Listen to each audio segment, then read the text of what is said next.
Hello friends, myself Ishan Jitani from Guwahati. I am proprietor of Agrico Industries and we deal in agriculture equipments, three-wheeler EVs and EV batteries. So friends, आज मैं बात करने वाला हूँ एक entrepreneur को अपने बिजनेस में क्या क्या देखना चाहिए. So हाय एंटरप्रेन्योर्स, आप सभी से एक सवाल है. अगर आज कृष्णा होते और वो कुछ बिजनेस चलाते तो वो कैसे चलाते? कभी सोचा है? अगर चाणक्य कोई स्टार्टअप देते आज के दिन पे तो वो कैसे देते? Hi everyone, welcome to my channel roots and rice.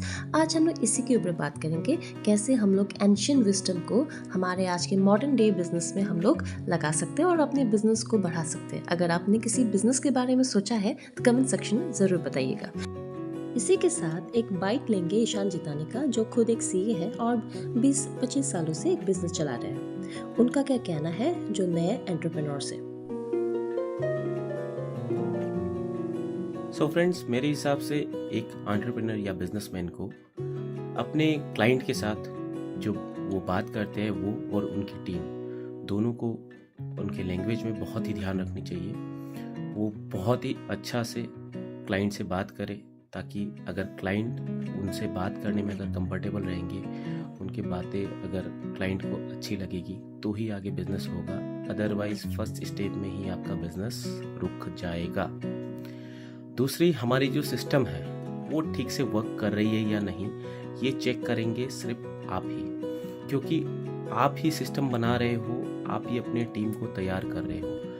अगर वहीं कुछ अगर फॉल्ट है सिस्टम में या टीम को, आपको लगेगा कि आप बिजनेस सही तरीके से कर रहे हो बट आगे ग्रोथ नहीं हो रही है. तो सबसे ज़्यादा इम्पोर्टेंट है फ्रेंड, हमें अपनी बेसिक को मजबूत करने की, जो है अपनी सिस्टम और अपनी टीम. और बीच बीच में हमें ये चेक करनी चाहिए कि हमारा सिस्टम और वर्क प्रोसेस है वो ठीक चल रही है या नहीं. तो हमें बिना अपने टीम को बताए एक थर्ड पार्टी को इंट्रोड्यूस करके एक जो क्लाइंट से जो हमारी डील होती है उसी तरीके का एक डील करके हमें चेक करनी चाहिए कि सब कुछ ठीक है या नहीं. तो ये चेक पॉइंट आ जाने से हम यहाँ पे सुरक्षित हो जाएंगे कि हाँ, हमारा बिजनेस का सिस्टम जो है वो सही से चल रहा है.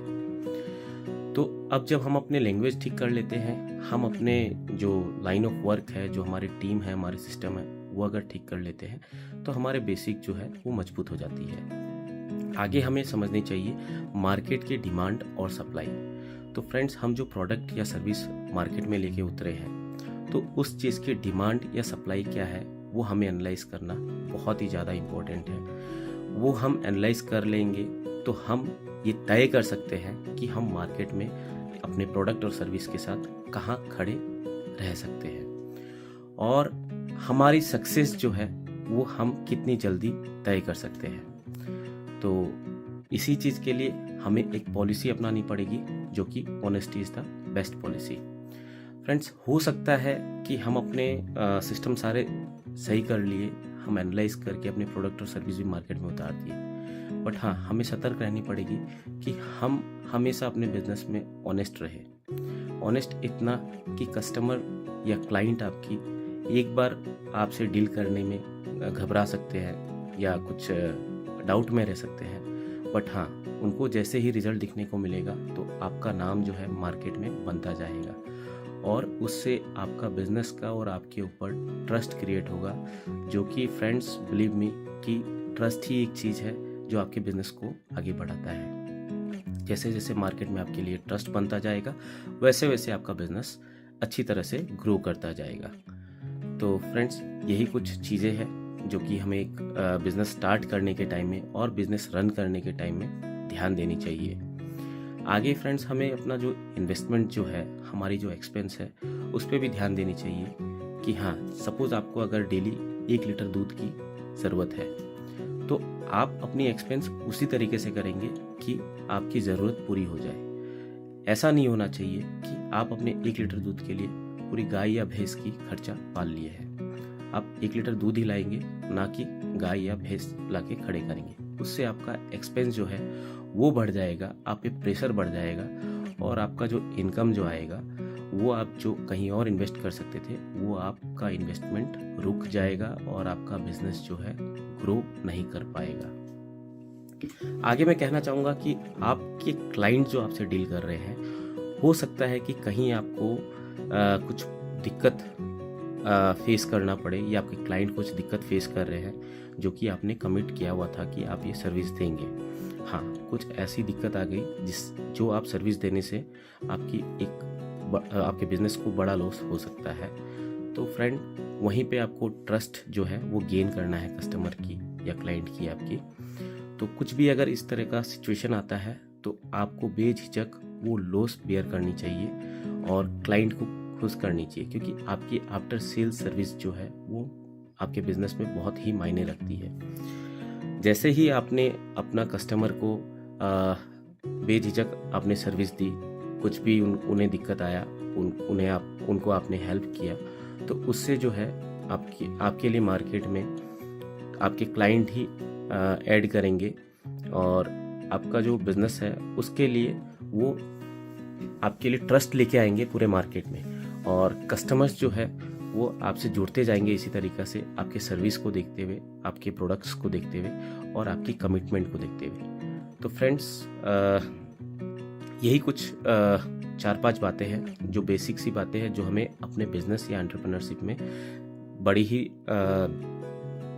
शिद्दत से ध्यान रख के आगे चलनी चाहिए और हमें मिस नहीं करनी चाहिए, क्योंकि आखिर में आपकी कमिटमेंट, आपकी टीम और आपकी सिस्टम ही आपके बिजनेस को आगे ले जाने वाली है, और इसी से आपकी ग्रोथ जो है बिजनेस की वो सुनिश्चित है। धन्यवाद। आज का मार्केट फास्ट है, कंपटीशन एग्रेसिव है और हर कोई ग्रोथ के पीछे भाग रहा है। आज के दिन अगर कृष्णा और चाणक्य होते तो वो भी वही करते जो हमारे एंशिएंट इंडिया ने हमें सिखाया है, पहले धर्म और फिर अर्थ। बिजनेस लैंग्वेज में इसका मतलब है कैरेक्टर फर्स्ट, कैपिटल लेटर। नीति और व्यवस्था के बिना संपत्ति टिक नहीं सकती, ऐसा चाणक्य ने कहा था। अगर आपका बिजनेस सिर्फ सेल पुश कर रही है लेकिन बैकएंड वीक है, प्रोसेस अनक्लियर है, कैश फ्लो अनस्टेबल है, तो ग्रोथ टेम्पररी होगी। तो आपको क्या करना चाहिए? सबसे पहले आपको करना चाहिए you need to build the system. अब इसका क्या मतलब दोस्तों? इसका मतलब ये है कि बिजनेस पैशन से स्टार्ट होता है लेकिन स्केल सिस्टम से होता है। अगर आप हर चीज़ खुद कंट्रोल कर रहे हो तो आप बिजनेस नहीं जॉब कर रहे हो। सिस्टम का मतलब क्या है?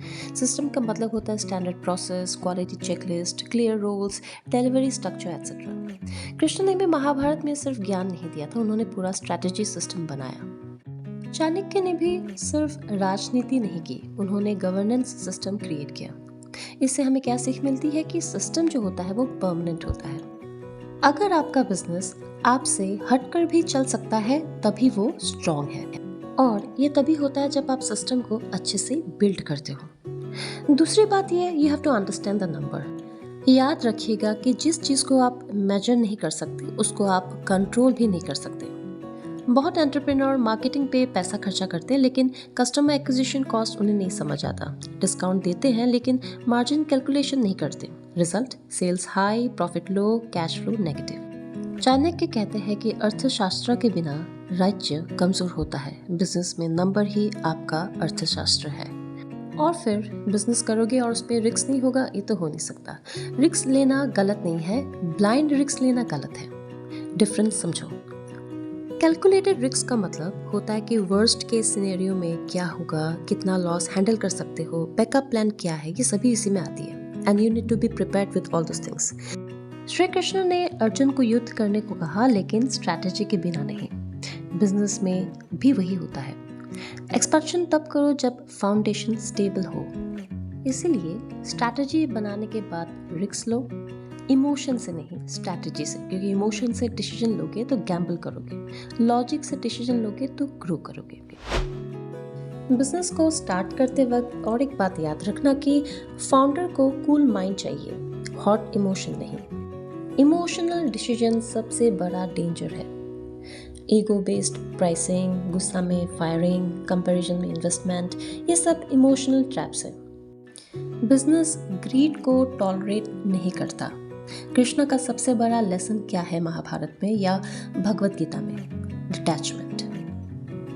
कृष्ण ने बताया कि डिसीजन फैक्ट से लो, फीलिंग से नहीं। इसमें सक्सेस तभी मिल सकती है जब तुम सिस्टम को ठीक और पहले रखोगे, उसको प्रायोरिटी दोगे। आई होप आपको पहला चैप्टर अच्छा लगा। हम दोबारा मिलेंगे सेकंड चैप्टर के साथ और इसी तरह एंशिएंट विजडम को और स्ट्रैटेजीज को हम लोग मिला देंगे मॉडर्न डे एंटरप्रेन्योरशिप में।